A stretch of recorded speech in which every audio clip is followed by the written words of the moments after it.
Good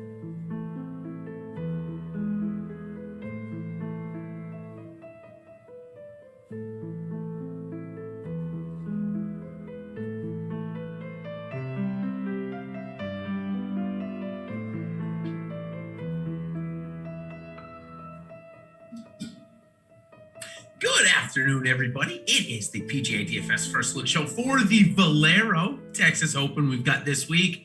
And I know all eyes, or most eyes, may be on the triple millionaire maker week that is heading up to us next week for the Masters. There's still life-changing money to be won this week, and we're going to talk about how to maybe get into some of these contests for next week a little bit easier than just shelling out the money. So we've got a ton to talk about. Of course, we're going to review last week.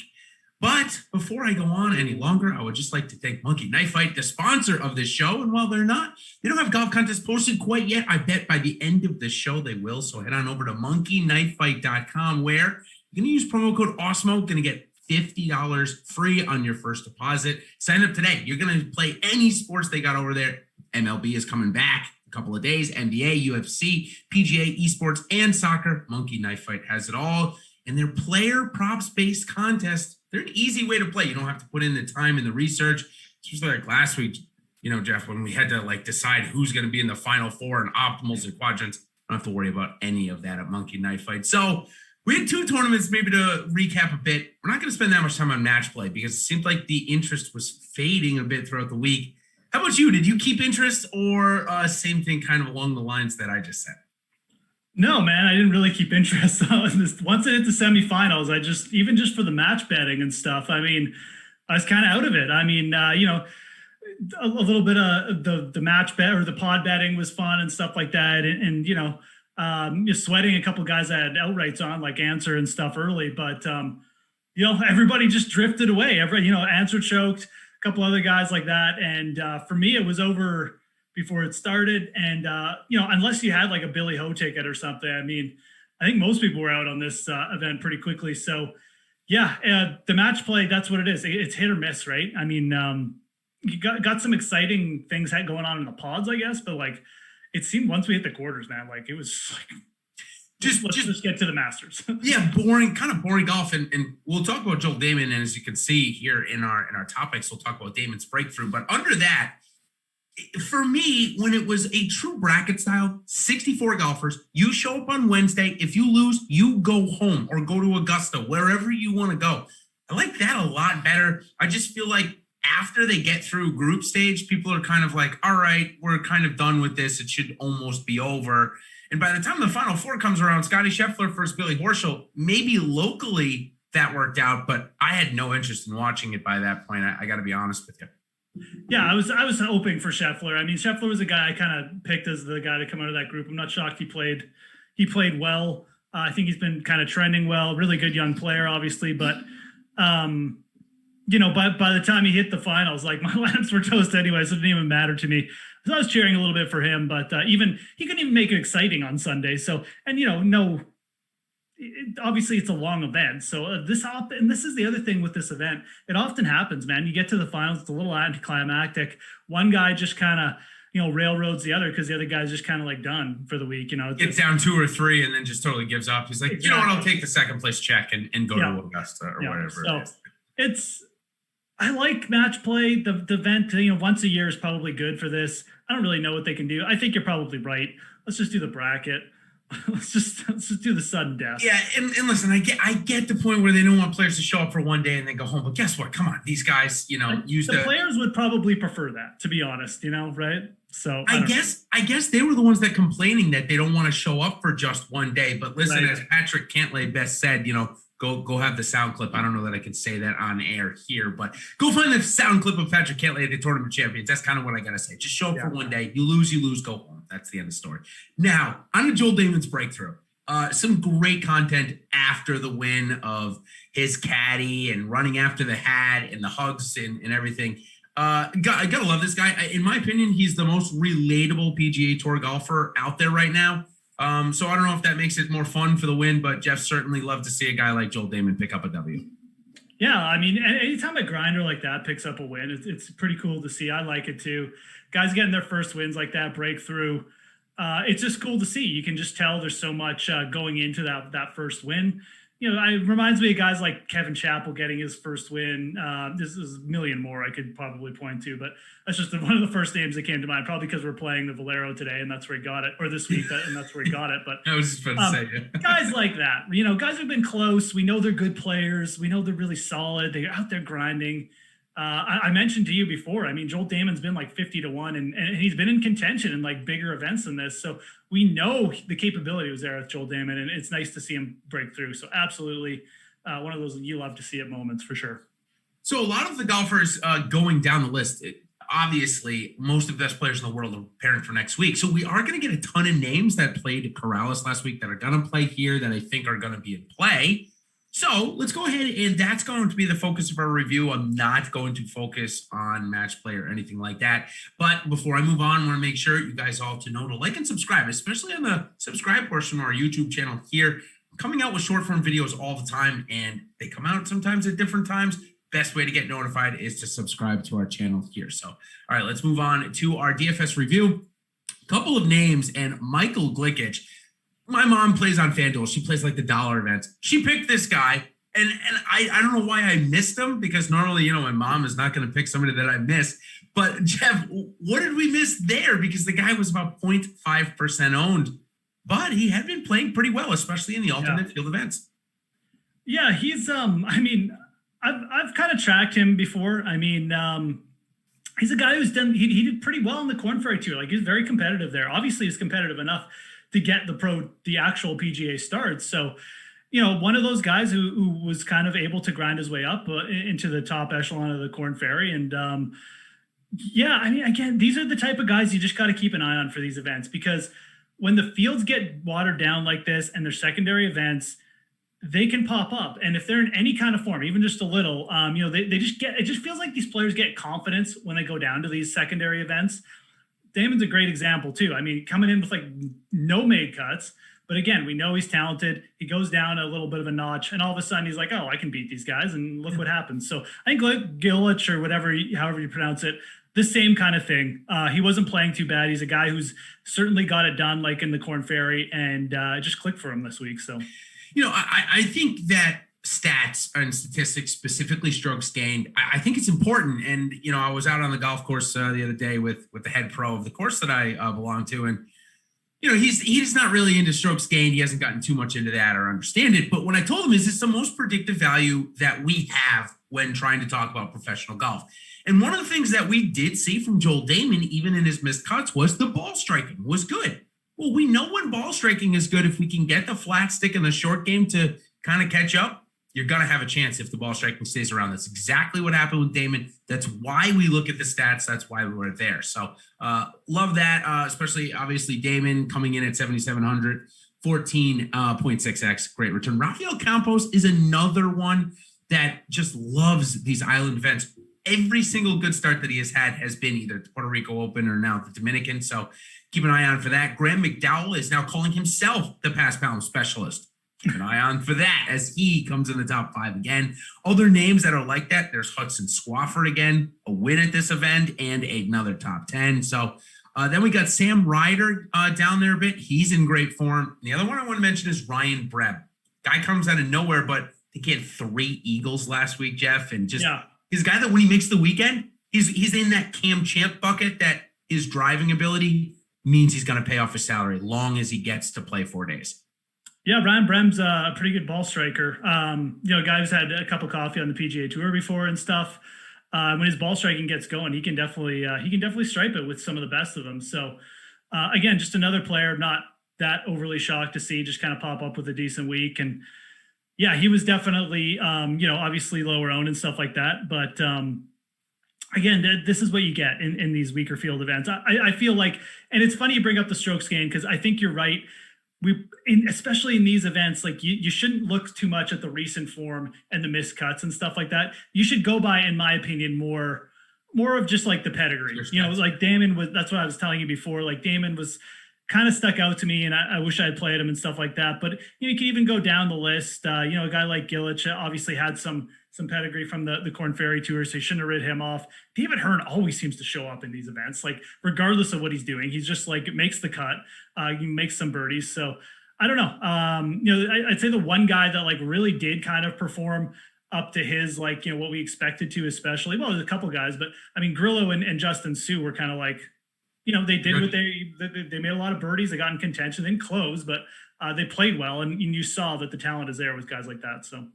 Sure did. So regardless of Charlie Hoffman's quadruple bogey on the last hole where it pushed him out of the top 15, brutal. The top 10 GPP owned last week golfers actually did quite well. Only one miscut. It wasn't actually a miscut. It was a withdrawal from Luke List.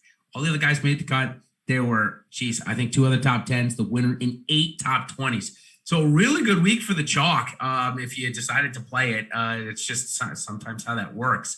Now, when we look at the optimal, one would think that someone's chalk hitting and playing well, that the optimal will be somewhere above 49,000, but that's not the case.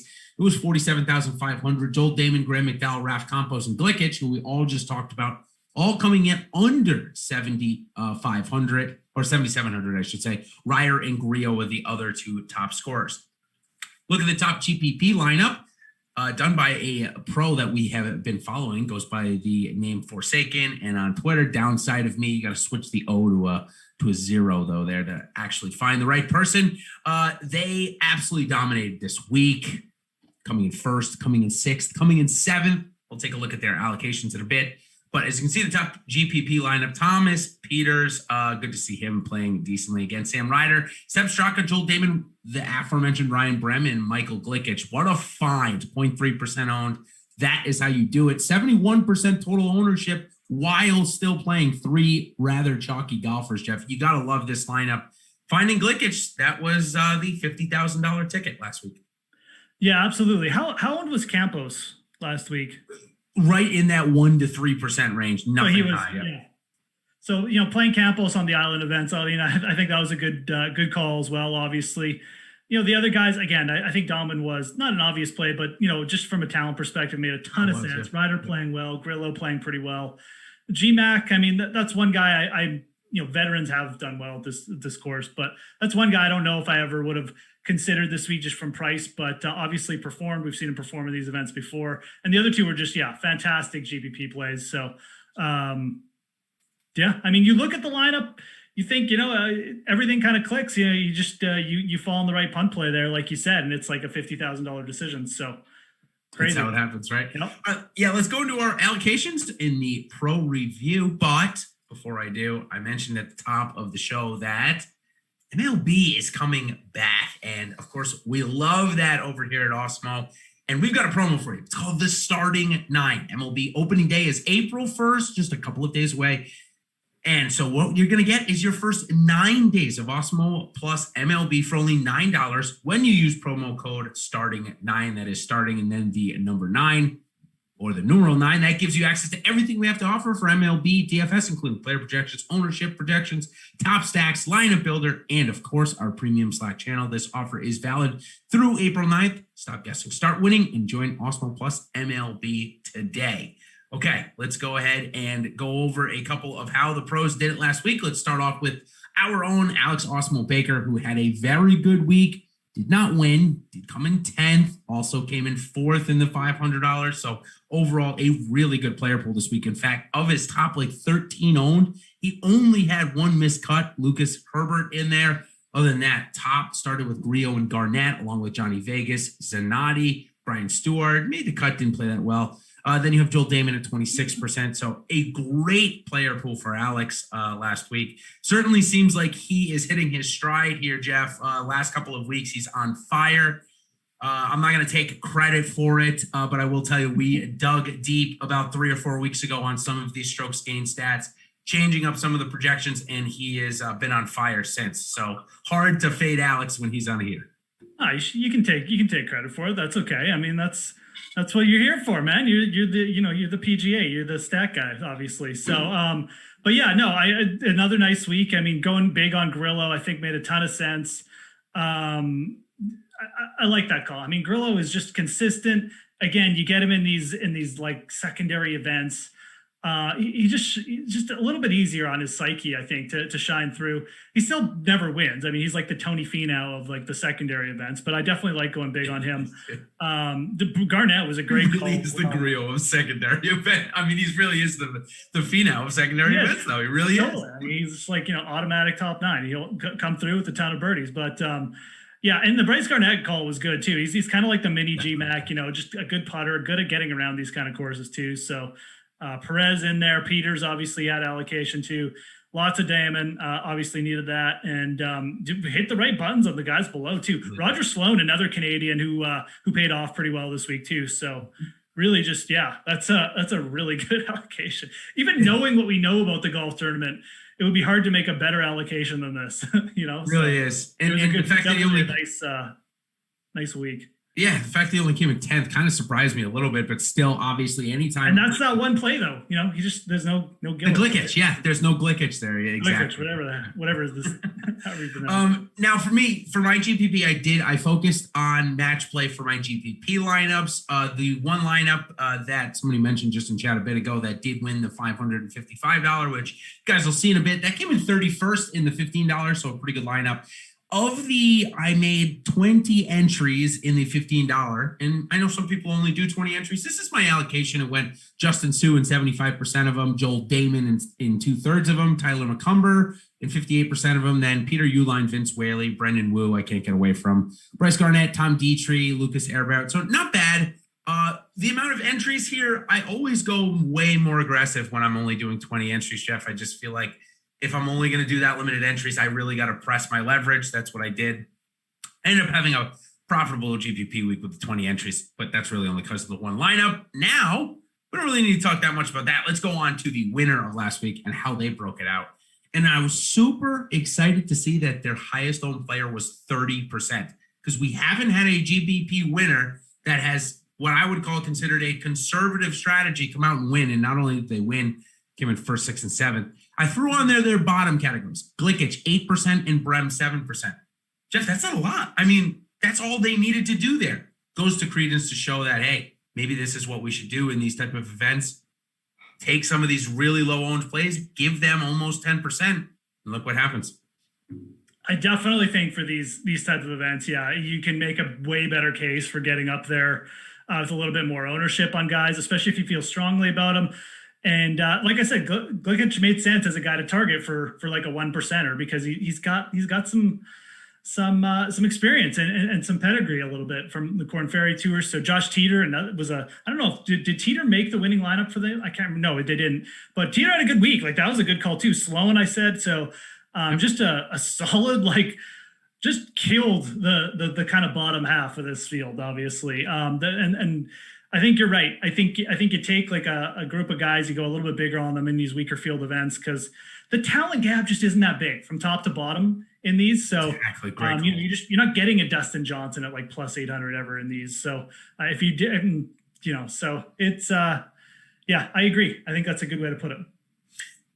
Okay, let's move on to the lineup review. I know I had one more there, Jordan, but I see the time, so I'm going to skip Brick 75. Brick, I'm sorry, buddy. I'll get to you next week, but I can't tell you quickly that he had also Bryce Garnett, Sepp Straka, Grillo. So Damon, a really good week for the pros. I mean, when I look at the GPP results last week, it was a really good week for that. And then the years, just kind of how it happens when the projections all come out correctly, especially when we're all semi-working off the same projections. And given their player pools, I'm going to guess that both Brick and Forsaken had a tidbit of look at Alex's projections last week. So, all right, let's move on to my lineup here. I also started with Grillo.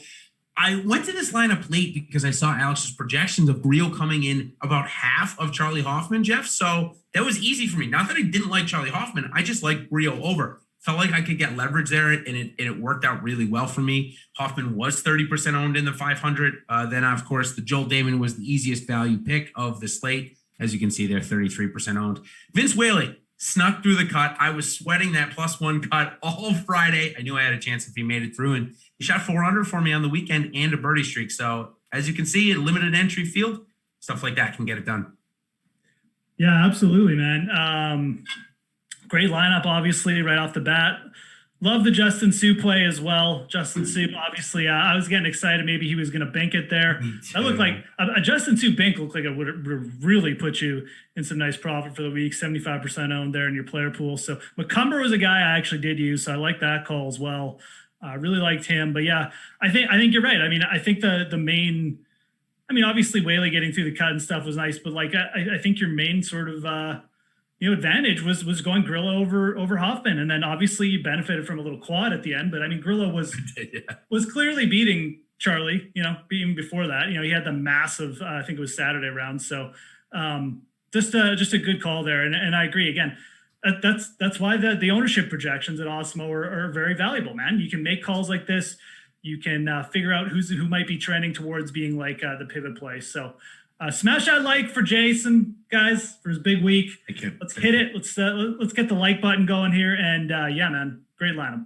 Thank you. Yeah, and listen, if you want to come and join, like you just mentioned, I'm not saying this for any reason. I really used the ownership projections last week and found the plays that I like. You want to come and do that with us? Just $8.95 Awesemo Plus side. Got the Masters coming up next week. It's going to take you through the first couple of days of coverage. We'll be coming out with content probably starting this weekend of the week. So stay tuned for that. And of course, come on and join us. So, all right, I think it's time that we move on to a little, well, you know what? Let's talk a little bit about the Masters here for just 2 minutes before we move on to Valero.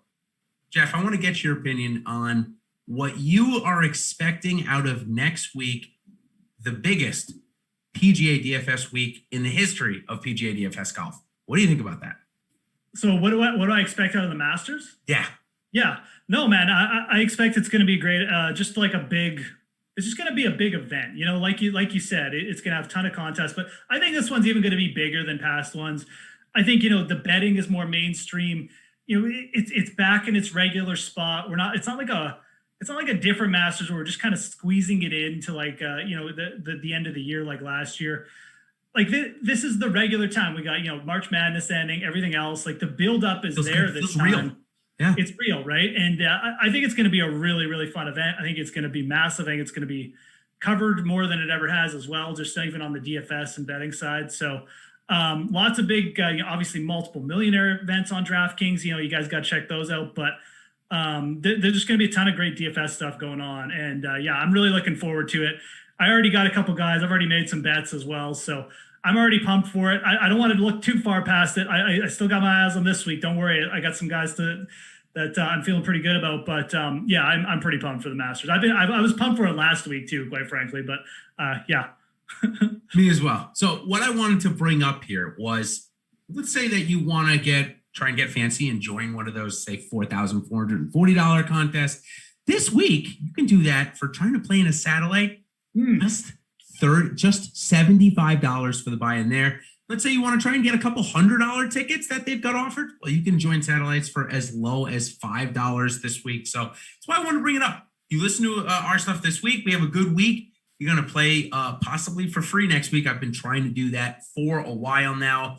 Also on FanDuel, I know that they're going to be putting out some pretty big contests. I've been doing the same thing over there. So take a peek at those satellites. A great way to try and get into those higher dollar contests by utilizing your good work from another week. So, all right, let's go ahead and talk about that other week and talk about the divorce course. TPC San Antonio, the Golden Oaks course or Big Oaks. I'm not really sure what it is. I just know it's the divorce course, Geoff. The Greg Norman design par 72, 7,500 yards. Said to be the toughest test off the tee all year for the PGA Tour players. Going to hit only 54% of the fairways. So certainly will be a good test of where Jordan Spieth's off the tee game is. No doubt about that as we look into Masters next week.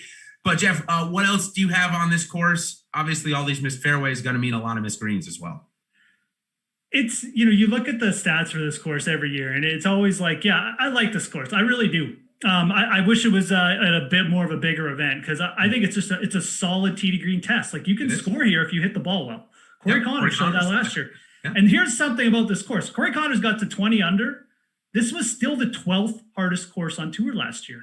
It just goes to show you, if you hit your ball well, you can score. If you don't, you're going to suck at this course. Like you will get in a lot of trouble. So I like that. It really rewards the good ball striking this course. It always has since it's been on tour. So this is like honestly one of my favorite venues. It kind of sucks it's at a weaker event, but whatever. The strokes gained tee to green is just, it's everything this week. This is like one where you hyper emphasize guys hitting the ball. Don't worry about putting. Don't worry about anything like that. The ball strikers are going to come through here for this week. You got hard to hit greens. They're Bermuda, but they're a little slopey. They're tough green complexes. Phil, I know, remarked here one year they were more like Augusta than a lot of other courses were. So, tough to hold. They got low green and regulation percentages. Like Jason said, tough off the tee, but you can miss the fairway here and still do okay. Andrew Landry was like 66th in driving accuracy the year he won. I know a couple other guys like that, like Bowditch won here and he hit like 0 fairways. So you just got to hit the ball well though. You can't, there's no water or anything to kill you, but you still got to stripe it, especially on those approaches, man. Yeah, I'm pretty sure maybe I should know this a little bit more, but I'm pretty sure, isn't this where Bowditch beat Johnson? And that was the last time Johnson, I think, played at this event. Maybe it wasn't this one. Maybe it was the other Texas event that Bowditch had won. Yeah. Maybe it wasn't this one. But in any case, it is a great venue. It is a tough venue, but scrambling and putting rank among the easiest on the PGA Tour. So when I think about a course that I'd love Corey Connors to play on, Jeff, it's one that requires you to have great ball striking and not great short game. At 25-1, as we move into our first clicks category, he was one of my first clicks again. I know that he's defending champion. It's hard to go back to back, but at 25-1, given the fact that DJ and Spieth are the only two up top, who for me are more about trying to get into contention rather than win. I'm sure if they win, they'd be fine, but as we saw from DJ at the Houston Open the week before Augusta, obviously in November, all he was trying to do there was get himself into contention, work on some things, and it obviously ended up working out for him. I wouldn't be surprised to see the same out of both of those guys, meaning I think it's going to open up for the next level of guys. Corey Connors and Abraham Answer are my first two clicks this week. I'm down with both those guys. Definitely, we saw Answer at another kind of ball strikers course in the RBC Hilton, Harbortown, RBC Heritage, Harbortown. He gained just an insane amount of strokes on his approaches that week. So we know like he's got that kind of golf in him. And look, it's a longer par 72, but like, don't be fooled. I mean, you don't necessarily have to be massive off the tee here. Landry sure isn't. Connors actually isn't even like, a bomb or anything like that. I think he was like 70th in driving distance last year. So you just got to stripe it. Answer can definitely do that. I was going to bring him up. I was going to say I'd probably lean Answer over Connors in that range, but I agree. I just looked down there. Hoffman, he's playing well. I'm not going to bet him. Tringali makes cuts. Not going to bet him. Palmer, same. Hideki, hell no. Connors and Answer would be the targets there for me, 100%. Probably would go Answer over Connors. If we only had to pick one, I would agree. And next guy I want to talk about is a great thing to use our odd shopper tool for. First, if you don't know what it is, let me tell you a bit about it. It is our tool that you can go and check all of the betting lines offered by, of course, the sportsbooks that are available in your state on any golfer that you are looking to bet. Of course, it's one of the only edges that we have in the betting market. That's why it's important to use our Awesemo Odds Shopper tool. You can find it by going to awesemo.com, going across the banner, and you'll see 4 options there. One of those options is also the podcast channel. What you're going to do there, if you cannot watch us on YouTube or just simply don't want to see my iced-tea'd hat or my crazy hair, go ahead and go to our podcast channel. You're going to find all of your favorite shows on the Awesemo Podcast Network. And of course, leave a 5-star review on one of our products with your Twitter handle or email address, and you'll be eligible to win a free week of Awesemo Plus Platinum. So that's with all of our sports. One winner will be awarded every Friday, and reviews are eligible for up to a year. So go ahead and do that for us and get a chance to win. So, okay. Now, going back to my first clicks, one of the guys I want to talk about why we use Awesemo Odd Shopper is Sam Burns. First number I saw printed was 50. I typed in Odd Shopper. I saw DraftKings put him out at 80. Well, that was an easy click. And as our chat just pointed out, he's really struggled with water. There isn't that much water on this course. 80-1, that is a good number for Sam Burns. It's a great number. That was actually my first official bet of today too. I only got him at 60-1, but I'm quite frankly, I'm just fine with 60-1.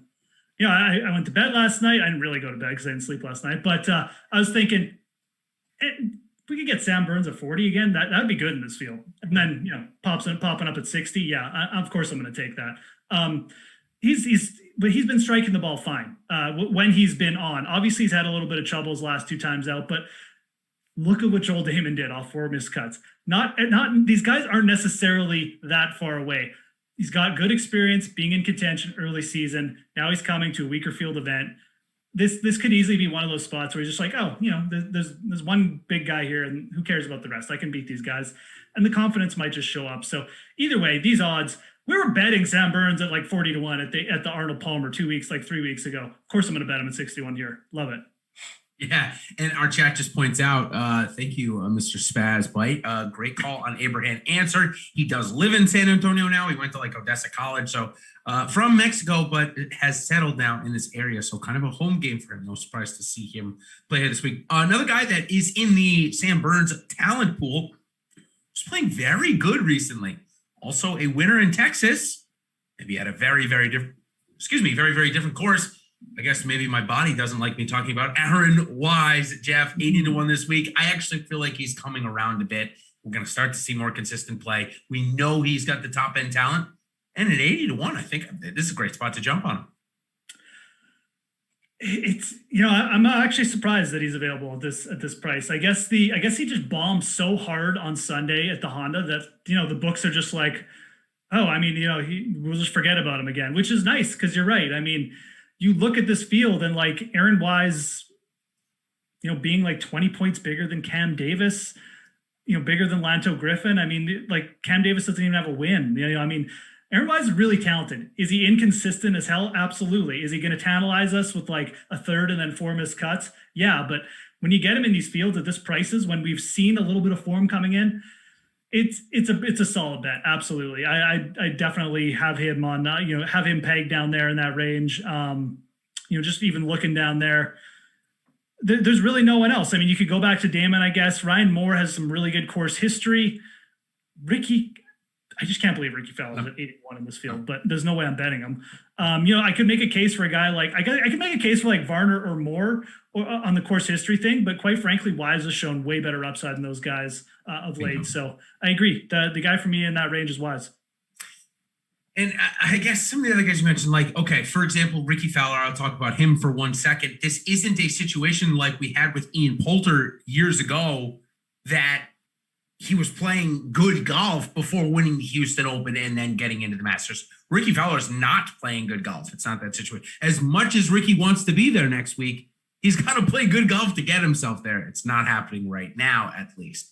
Other things about guys in this area. Cam Davis is another name that I am totally fine with in its range. Again, guys that we're looking for strong off the tee. Joel Damon, I can't click it twice in a row. He gave us the 50-1 last week, and he even said himself he was celebrating. Chesson Hadley came out and was like, I doubt he's making the charter. Again, none of this might mean anything. He might keep it up, and it's not a terrible course. But Damon's game is not strength off the tee, right, Jeff? And that's what we're trying to focus on this week. It's not like we have like an Abraham Answer situation who's not that long, but he hits every fairway. Damon's kind of in the middle and does rely on good iron play and good short game to get it done. So not the course for me for him this week. Again, Wise is my choice in this range. Yeah, and look, I definitely, I like Cam Davis as well for this setup. Again, getting better odds on Wise is the only thing, but I that's another player I could definitely see. Similar case to Sam Burns, a really good young player. He's gotten some good experience lately. Probably going to break through at some point. You're getting good odds on Cam Davis here. But I agree on Damon. I mean, I so rarely even consider guys coming off wins, especially their first win. It could carry over. It absolutely could. But I'll be out. I mean, the odds are a little bit interesting. I mean, for a guy coming off a win, a pretty talented guy, again, 85-1, it looks like on DraftKings right now, but I'll probably just again, we'll go with the hungover narrative, and we'll say that's why we're not going to bet him. Yeah. I mean, hey, we all got to come up with reasons that might be one of them. To finish up on Wise, I think we are a bit spoiled in this, everybody in this golf realm, with having 22 and 23-year-olds perform like we've been watching them for years. Colin Morikawa winning last year, Matt Wolff winning last year, Jordan Spieth when he broke out into the scene, John Rahm, et cetera, et cetera. And maybe that's why we're expecting more from Aaron Wise, but I don't think it's unwarranted. Coming out of college, this kid was supposed to be the next thing. only that one win at Trinity Forest. We're definitely waiting for him to still blossom. Still, he's super young, 23 years old. That's what you're going to get with a guy like him that isn't maybe a superstar, but still very good. Going to get volatility. Got to jump on him when we think it's a good spot to, and I think this is one of those. So, okay, moving down the list a little bit as we get maybe a little above 100 to 1. We mentioned Bryce Garnett a couple of times. I think last week was a little bit better spot for him. I'd rather in this range go to somebody like maybe he's even a little higher. Yeah, here he is at 140. Bernd Wiesberger, a guy that I know didn't play all that great last week, but certainly had a chance, won one match, had a good chance in another, and then lost one. I don't mind him. 140 to 1 is what I'm seeing him at. Absolutely, man. I'll always bet euros like Bernd Wiesberger on the PGA when they're at this price. So it's a dude who's had some good runs over in some tougher Euro events. He can light it up with his iron play as well. He could absolutely just come in here and smoke it for a few rounds if he gets in the groove. Burn's not typically like the greatest scrambler either. So I think this course actually sets up quite nicely for him. I kind of struggled in Florida, but again, we see players go through there and struggle with those different setups, quite frankly. It's just unforgiving with all the water, right? So I'm not too worried about it. I would say like in this type of field, Wiesberger, there's no way he should be 140 to 1. No way. So I definitely agree. Having his name down there stuck out. I'll take a little shot on Doc Redmond down here too at 1,600 to 1. He struggled with his putter. The ball striking hasn't been terrible at all. Again, another player struggled in Florida a little bit. I'm not too concerned about it, but he's gained strokes putting in 2 straight events. He was just brutal on the greens for like 5 straight events. Seems to figure that out. Now he's coming off like a couple weeks of rest. Like, don't forget, this is a player who was like, in the fall series, he had a couple top 5s, Bermuda, the Safeway.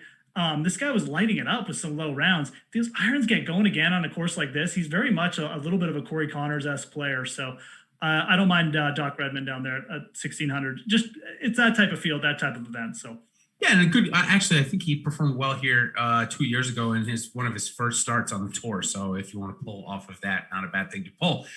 Moving down the list, and again, we may rehash some of these guys in our DFS preview this week. But still, we're talking about the betting side of it right now.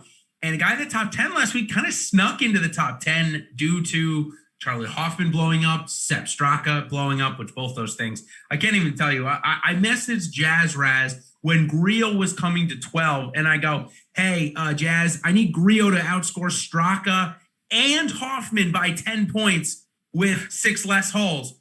Instant Grillo eagle, instant Hoffman bogey. It was unbelievable. I can't believe it happened. I should give Jazzer as a tip for all of that good mojo. But nonetheless, the reason why I'm bringing this up is Grayson Sage. I don't know how I'm getting to Grayson Sage out of that, but he got it in the top 10 because of those tanks. And here he is at 160 to 1, a guy that we know is playing pretty good golf and we will likely see more of next year. Grayson Sage is pretty talented, man. I was a guy who's grinded a little bit of Corn Ferry Tour watching and betting and stuff like that. He can get it done. Absolutely. Wouldn't be shocked if, you're talking a bit more about him. Maybe at the end of next week, who knows? We've seen some shock winners here before. So I like that target. I definitely am of the opinion, that these guys coming off the Corn Ferry Tour can get a little bit discounted. People don't know who they are. The odds makers don't know how talented they are. So he's definitely in better form than Redmond. I mean, I think Redmond's obviously got the PGA experience, but Grayson Sage, definitely a guy you can target this week. I think, again, you're just looking in that range. I brought up Redmond and I still like that play, but I would take Grayson Sage over most of the other names there. I'm not going to take a shot with Charles or Tom Lewis, who's been like just basically terrible since that one good WGC event. And, yeah, I kind of like him, man. Again, you're pulling on the right heartstrings here because I know I've seen Grayson Sage play a few times, and he's good.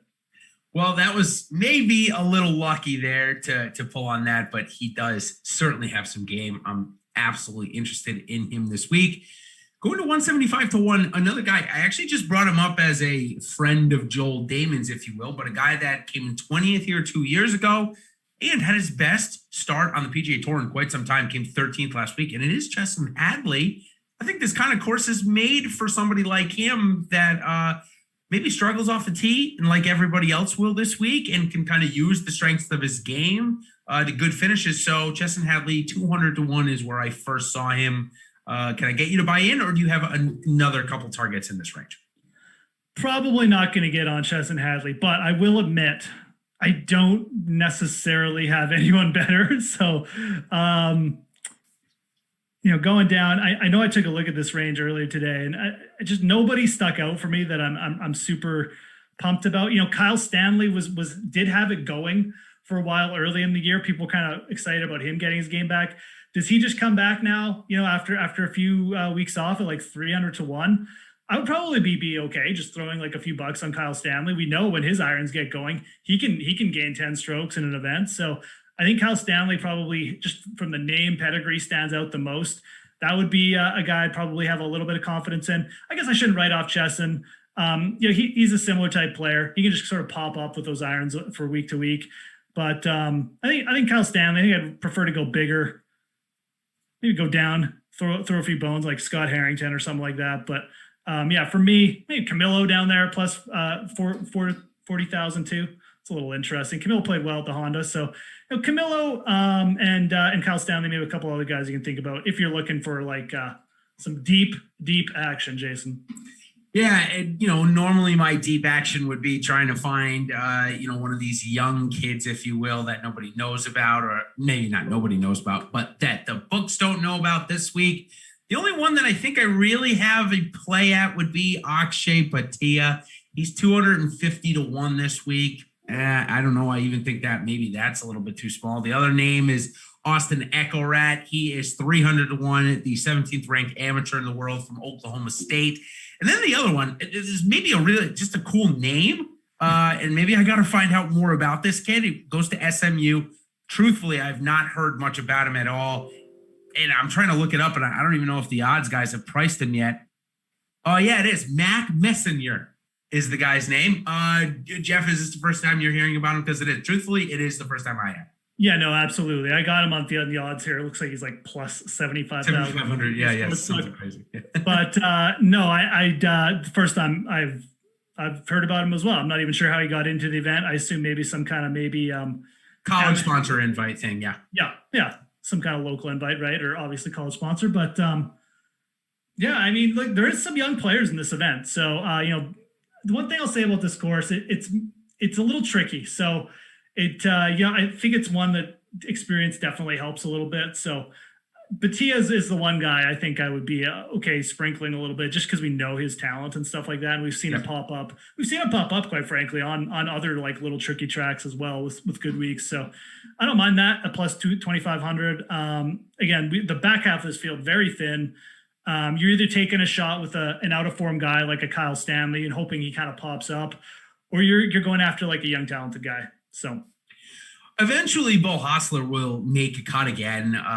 He's a talented guy from Texas. If there was any going to be a time for him to do it, it would be this putter too.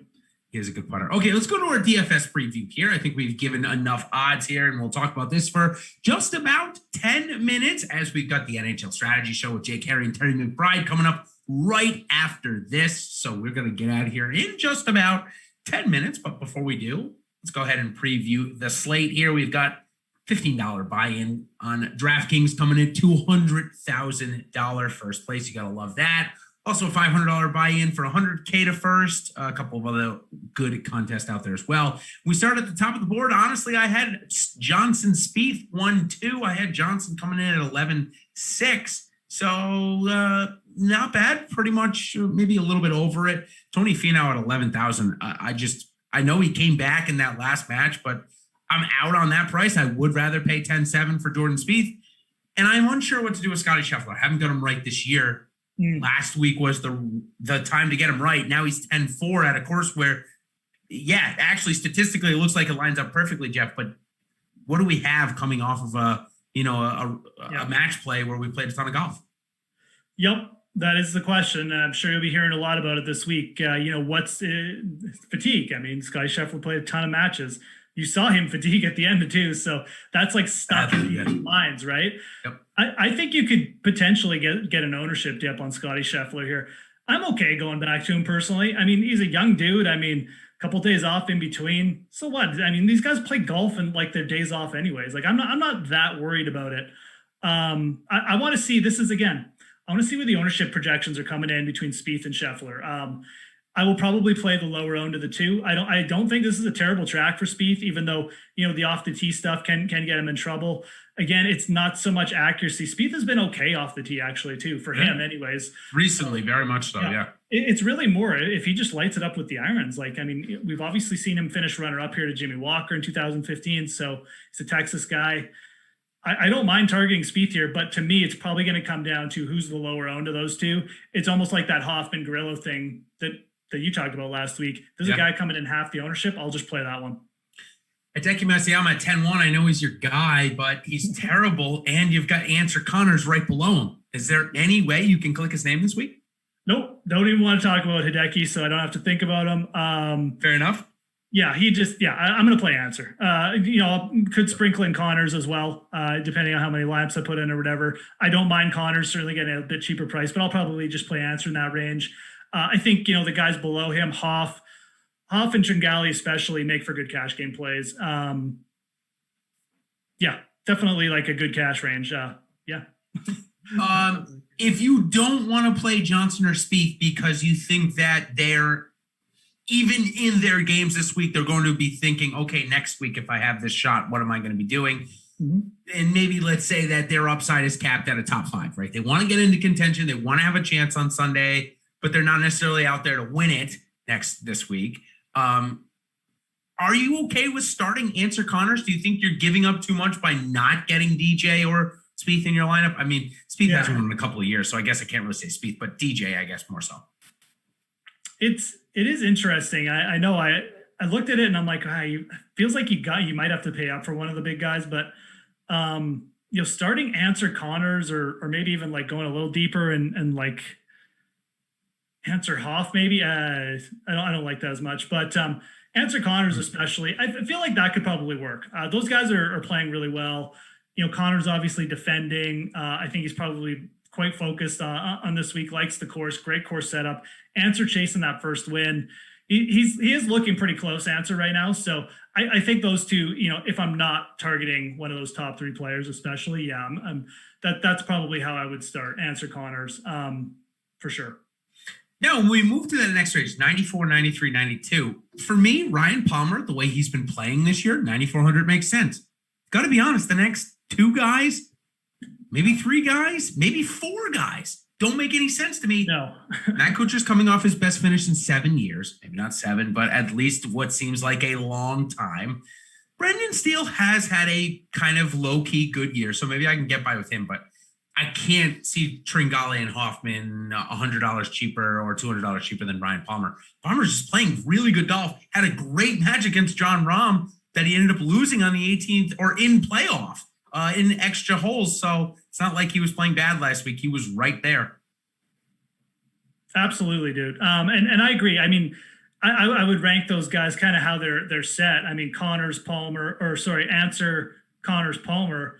But I do think there's a step down once you go under Palmer. Like I said, I mean, you can make the case for starting balance with like Answer Connors and maybe Answer Palmer. But I don't know if I'd include those other guys kind of in that range. Hoffman's got the great course history, so maybe we should be, but I guess it just depends how much you want to look into that. But Palmer's definitely a step above those guys straight underneath him. I agree. Steele's been consistent, but like consistency is one thing. Upside, you need upside at 9,100. I think he's a little bit pricey. And then Kuchar, like you just said, okay, so is Kuchar back? I mean, you're taking a big leap of faith there at 9K. If Kuchar was like 8K or 8,200, sure. We can take a chance. If he just makes the cut, he doesn't kill us. If he just makes the cut and finishes T40 at 9, that's probably not going to get it done. Now, I wanted to circle back a little bit. Of course, I enjoy when I'm able to put a good lineup together, but I'm also able to enjoy lineups when you guys put them together as well. So want to make you guys aware of something you may not know of, our Awesemo Hall of Fame. We love to see the success of our Awesemo Plus members. And if you do happen, have a big night in DFS using our tools, advice, or content, give us a shout on Twitter by tagging any of our hosts, me, Jeff, Ben, whomever, on our Awesemo social handles. And also, We'll also retweet it from our @Awesemo HOF account, where we compile winning screenshot shoutouts from the Awesemo Plus community, and also going to be working on some badges for our YouTube members coming up soon. So stay tuned. Really fun stuff going on over here as we get into the NFT realm a little bit. So we appreciate all of your guys' support and hope that you guys are able to pull in some of the big scores, especially coming up in the next couple of weeks.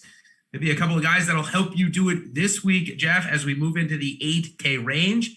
Got a guy like Keegan Bradley there that is striking the ball significantly well. Lanto Griffin's had a good year. So has Chris Kirk. In fact, so is Zach Johnson. A lot of guys in this range that are having pretty darn good years. In fact, throwing Cam Davis as well. Yeah, absolutely. And that's kind of what's got me a little bit skeptical on guys like Tringali, Steele, even a little bit with Hoff there, right? I mean, you look at this 8K range. I mean, Kirk's playing well. Really all those guys that you just threw in. I mean, you can even throw ZJ in there, I guess, although he hasn't quite shown the same kind of upside on a consistent basis. But, Keegan at 8,400, he's pretty tempting at a venue like this, right? Where, you just need guys to just stripe their irons all week. That's pretty much Keegan's game. He's certainly capable of leading the field in strokes gained approach here. So this range is again, it does lead me to believe that, you can start with one of the top four guys, and then you can just pretty much go to the 8K range if you want. And I think that's a very viable strategy this week for lineup approach. I think a lot of people will take that approach. So I think that, again, for GPPs, the more contrarian play might even be to skip out those 10K guys and then maybe use two from the 9K range. So something to think about there. It is going to be tough to go like DJ answer, it just doesn't leave you much. So I think most people end up going DJ and then targeting this 8K range. Now, I know I maybe talked not purposely a little bad about Charlie Hoffman at 9,200. I will say he's got a win here. He's got a second place here. He does have some of the best course history. He's got, including that, he's got, a couple of other top 25s. So he's got some great history. And while everyone can have their opinion on course history, I think, and you already alluded to this, Jeff, and I think it's a great point, on these trickier tracks, these more difficult tracks, having some comfort, having some history here certainly helps, especially in some of those spots. So, okay, we've got a couple of minutes left. Let's get some value picks here as we go into the 7K range. Maybe a couple of names that are pretty good at the history here that we just mentioned. Brandon Grace, breakout year. He's got 2 top 10s in his last 2 starts here. Kind of random. A couple of other names. Chat has already brought up Kevin Chappell. He is pretty cheap this week. Adam Shank. Any other names in this 7,000 range, though, that I might have skipped over that you are interested in this week?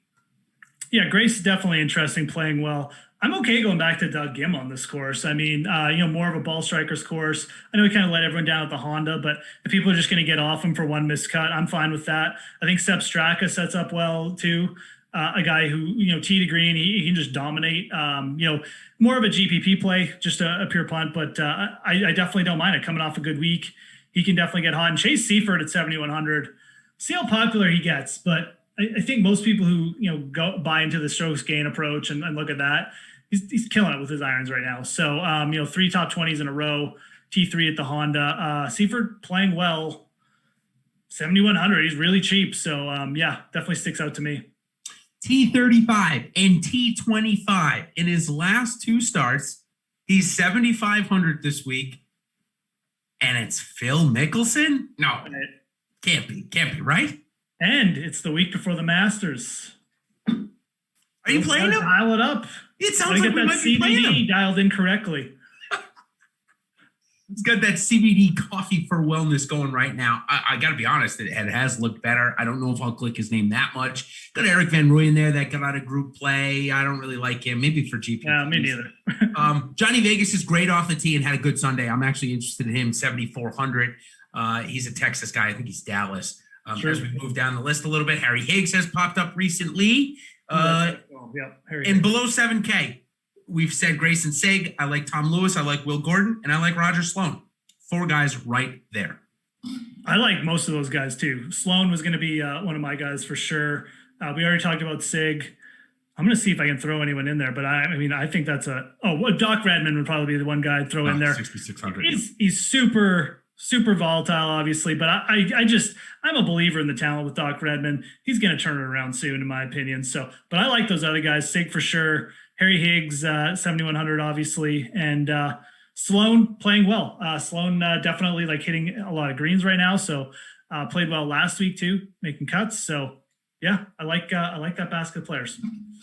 All right, well, that is going to do it for us on the PGA DFS first look show for the Valero. Of course, next week, the biggest week ever in the PGA DFS history with 3 millionaire makers. The first time that's going to be done for the Masters. Really excited for that. And of course, if you want more of my PGA DFS plays for this week, I'm going to be on the Tuesday afternoon show with my guy, Ben Raza, tomorrow.